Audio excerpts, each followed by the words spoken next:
Hello friends, welcome back. I'm Sachin from Team Decipher, and today we will be discussing about in fact we'll be continuing about the discussion about moderate and extremists in the earlier era of the formation of Indian National Congress. And in last slide, and or you can say in last lecture, we discussed about various leaders of the moderate era of Indian National Congress. So one important leader we left, as the time was a constraint last time. So we'll be discussing now about Pandit Madan Mohan Malaviya.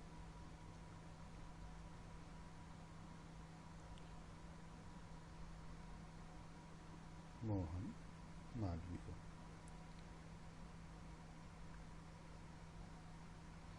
Pandit Malaviya was also known as Mahamana. This title was given to him by Gurudev Rabindranath Tagore.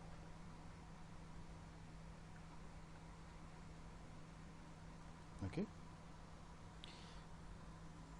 Madan Mohan Malaviya was you can say he was an educationist, he was a politician, and in fact he was notable in his role in Indian independence movement. As I told you, he was also addressed as Mahamana, and Gurudev Rabindranath Tagore gave him this title. In December 1886, he attended the Second Indian National Congress in Calcutta. This was the first time he attended this sessions of Congress, and under the chairmanship of Dadabhai Nehruji.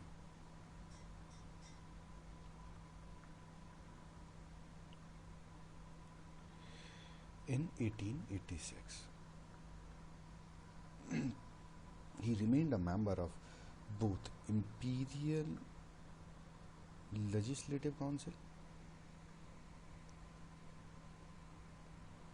from you can say from 1912, and in 1919 this was renamed as Central Legislative Assembly, CLA. So he served on the rechristened Central Legislative Assembly, and he remained its member till 1926. He was also an important figure in non-cooperation movement. However, he was very much a critique of the politics of appeasement and participation of the Congress in the Khilafat movement. Malaviya was also founder of Banaras Hindu University. What happened? This Banaras University was founded in Banaras in 1916, but let me tell you a little background of this establishment. What happened in 1911? इन्हीं patient Malviya जी से मिली थी, and they both decided that we will work together for a common Hindu university at Varanasi. अब government की इससे पहले कुछ pre conditions थी. Government की प्री कंडीशन ये थी कि whatever college or establishment you are going to establish, it should become a part of a new university. तो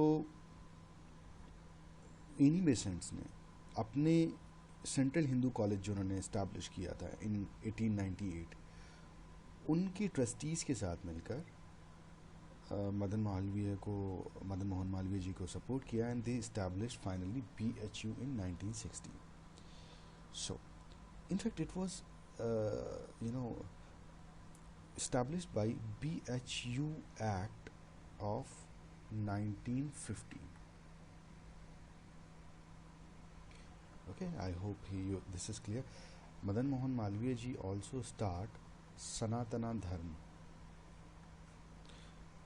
This Sanatana Dharma was a magazine that it was dedicated to religious and dharmic interest of people.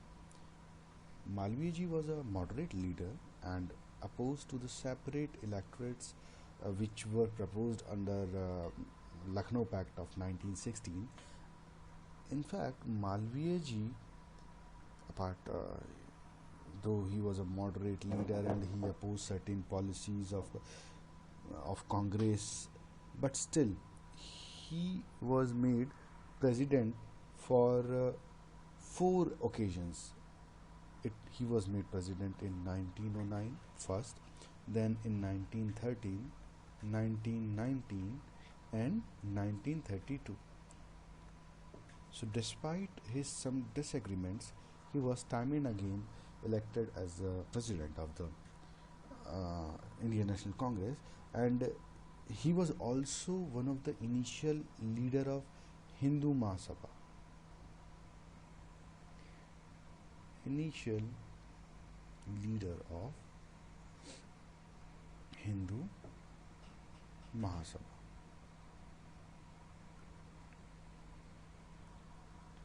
What happened?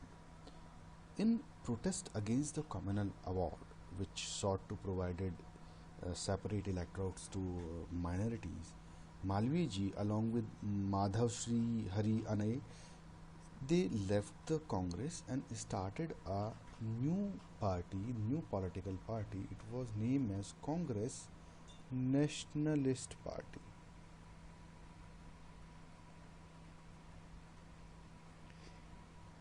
And in fact, in 1934 elections, they contested and almost secured as good as 12 seats in these elections. And he was also one of the founding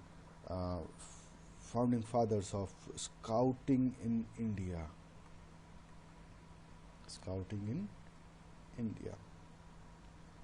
He also started an English newspaper, The Leader. He started it from Allahabad. It was an English newspaper, and in fact, it was a quite powerful newspaper of its time. In 1924, Malviya ji, along with Lajpat Rai and M.R. Jaikar and Ghanshyam Das Birla, they acquired Hindustan Times. Actually, Hindustan Times was at that time almost falling prey to its unfortunate demise, but they together revived it, and Hindustan Times is running till date. And in fact, an Hindi version was also launched, which was known as Hindustan Dainik. This was its Hindu version. This was started in 1936. Malviya ji played an important role in part of in his efforts with Gandhi ji in removal of untouchability. In fact, if you people remember, Gandhi ji started an organization named Harijan Sevak Sangh. Harijan Sevak Sangh. So, how Malviya ji was connected to this Harijan Sevak Sangh? In the meeting in which the decision to establish this Harijan Sevak Sangh, he was actually presided by Malviya ji. So though Mahatma Gandhi was his founder, but that meeting in which this decision was taken, he was presided by Malviya ji.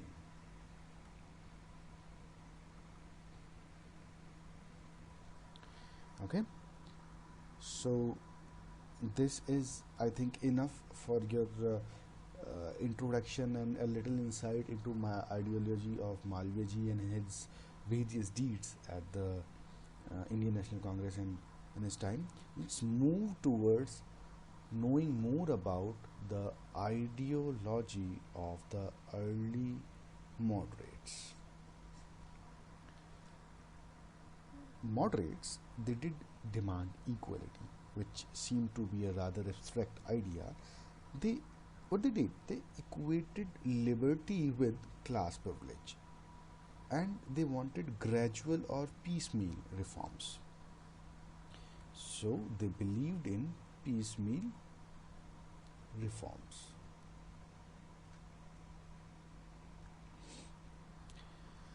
And the most of them, they believed that British rule was actually an act of providence. मतलब Britishers हमारा भला करने के लिए आए हैं, This is they are so destined to make India modernized. So Indian needed some time to prepare themselves for self-government. This is not my ideology. That is how moderates thought about the British rule. In the meanwhile, जब तक we are not Indians were not prepared enough to rule or for the self-government. In the meanwhile, they should have absolute faith in the British Parliament and the British people. उनकी एकमात्र complaint थी the un British rule. देखिए, moderates क्या सोचते थे कि Britishers were providential by nature as such, but it is the Indian bureaucracy, it is the viceroy's deed, it is the Indian British Indian administration which is actually the main reason for the plights of Indians. His viceroy, his executive council, and Anglo-Indian bureaucracy. So these are all sort of imperfections that could be reformed or rectified through gentle persuasion. So you can see from here that their politics were very much limited in their terms of goals and methods that we talk about. Though they were secular of their attitudes generally, but they still serve their sectarian interests. So you cannot say that though they were secular, but still submerged somewhat अपने sectoral interest में अपनी उस जिस sector जिस community से वो आ रहे हैं उनके इंटरेस्ट को फिर भी वो थोड़ा आगे रखते थे. They were not seculars in the true sense. They were conscious of the British rules exploitative nature, but what they want, they only want to reform it. They do not want to expel Britishers from India. So what all methods did they used? Methods of moderates. Early congressmen, they implicit faith in efficacy of peaceful and constitutional aviation. Peaceful and constitutional agitation. देखिए, ये जो word है ना constitutional agitation, ये अपने आप में बहुत सारी कहानी स्वयं कहता है. They were not at all going for anything which was not allowed as per the acts or rules or laws which is not permitted by the British rules and laws. So that is why they stick to their means of agitation which was peaceful and as well as that is not against the constitutional norms prevailing at those times. Gokhale ji ने अपने एक 3P method में उसको बहुत सही तरीके से समझाया है. उन्होंने इनफैक्ट उनकी एक जनरल थी सुधार. सो ही मेंशन्ड इन सुधार 3 P's. What these 3 P's were? These were petitions, these were prayers, and these were protest, but again sticking and adhering the constitutional agitation. The press and platforms of annual sessions were their agency of agitation. So you can easily recognize from here that they were not having any missionary sort of outfit that could work for the entire year, but in fact what they were having, the people are having 3 days tamashas or 3 days conference in different part of India where they were actually in the name of protest or petitions or prayers mull over the various prevailing conditions in India at those times. The holding of annual sessions was another method. Holding sessions.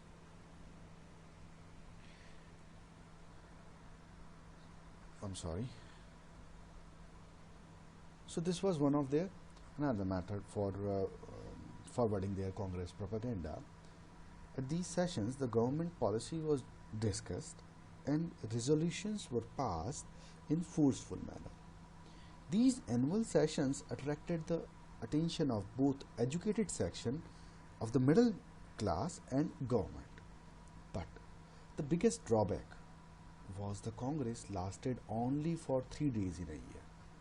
And it, as I told you earlier, they had no machinery to carry on the work in the internal between these interval between the two sessions.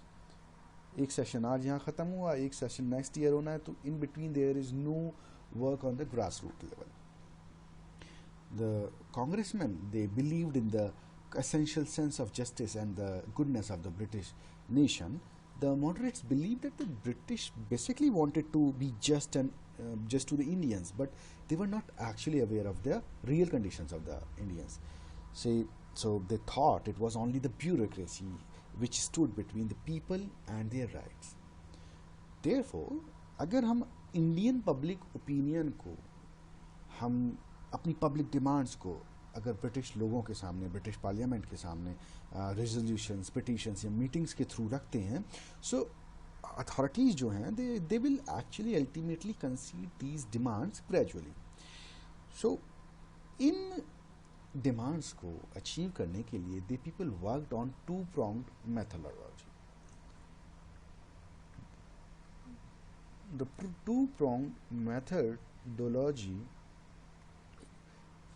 was basically based upon, first, create a strong public opinion. Strong public opinion.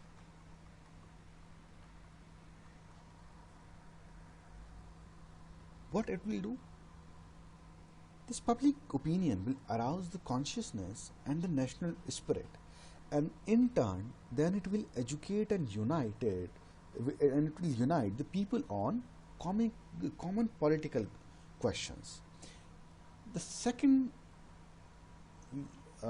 feeder of this method was to persuade the British government and British public opinion to introduce reforms in India on the lines laid out by the nationalists, to persuade the government. पहले आप एक public opinion बनाइए, फिर इस public opinion को हम government के सामने रखेंगे और गवर्नमेंट अकॉर्डिंगली लॉज को या रिफॉर्म्स को इनिशिएट करेगी.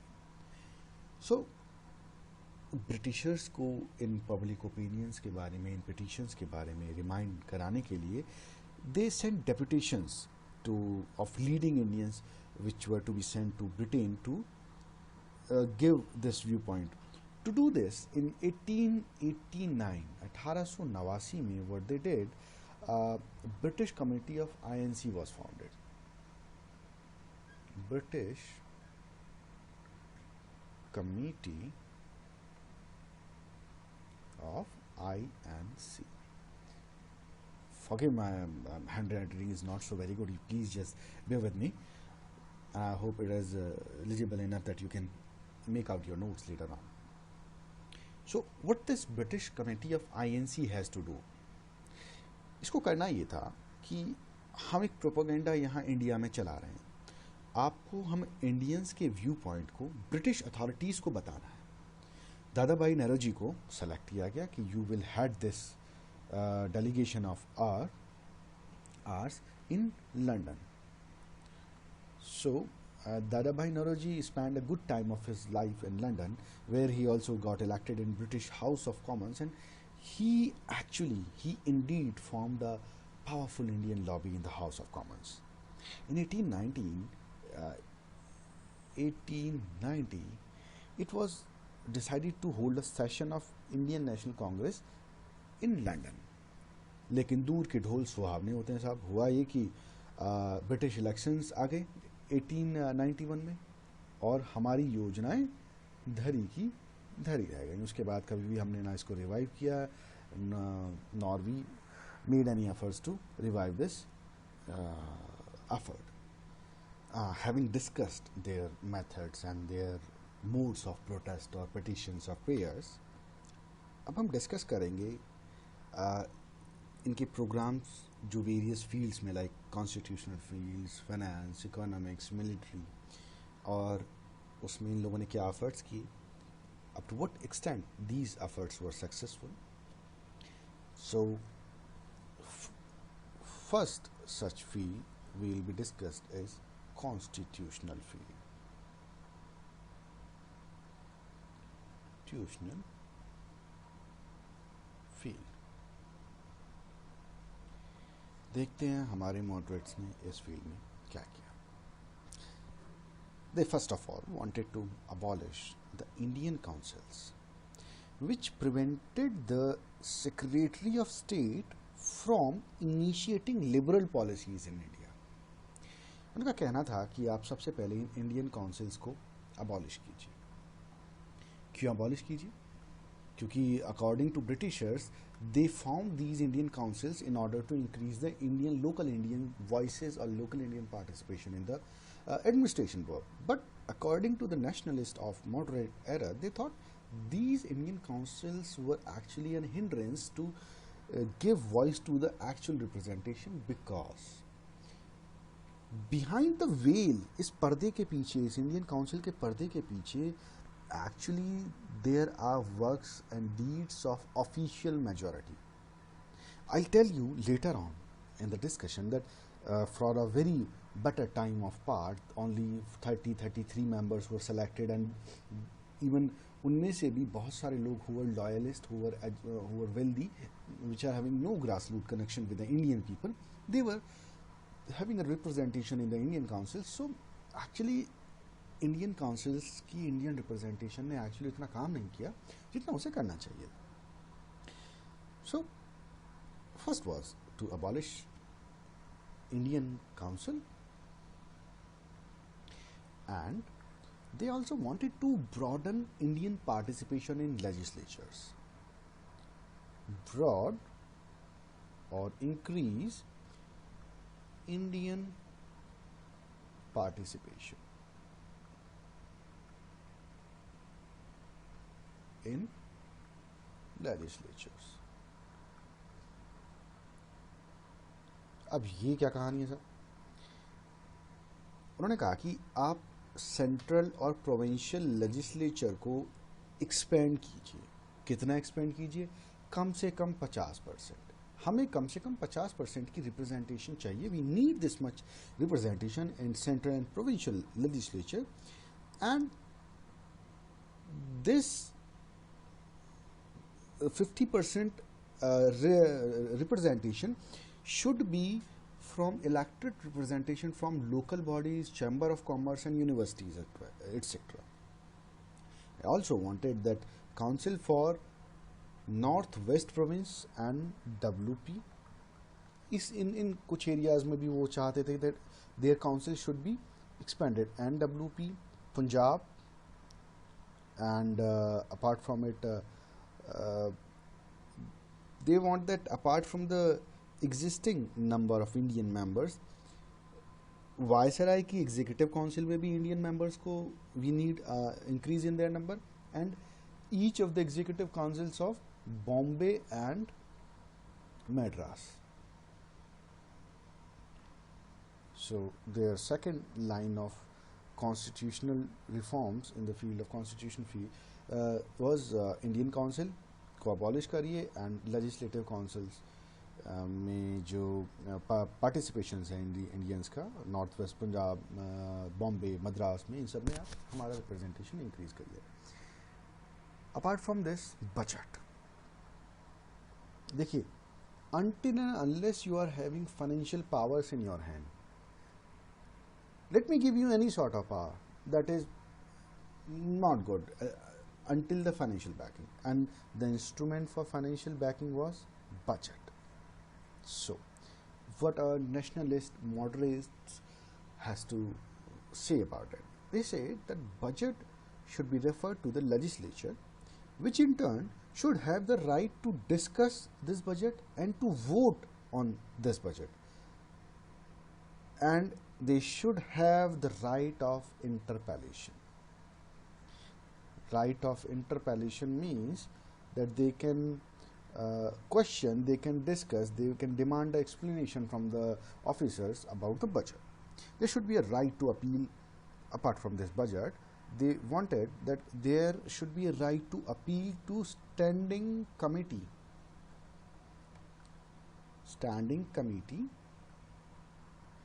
of the of House of Commons in England against the government of India. If government of India we are having any grievances, then we should be able to appeal to standing committee against government of India of those times. But their immediate demand was not for full self-government or democracy. Rather, they demanded democratic rights only for the educated members, not for whole of India, because they thought that democratic or voting rights will eventually come to the other sectors of Indian population once they are ready for it. But in the meanwhile, they presume that educated Indians were able to form a political opinion so that he can vote accordingly.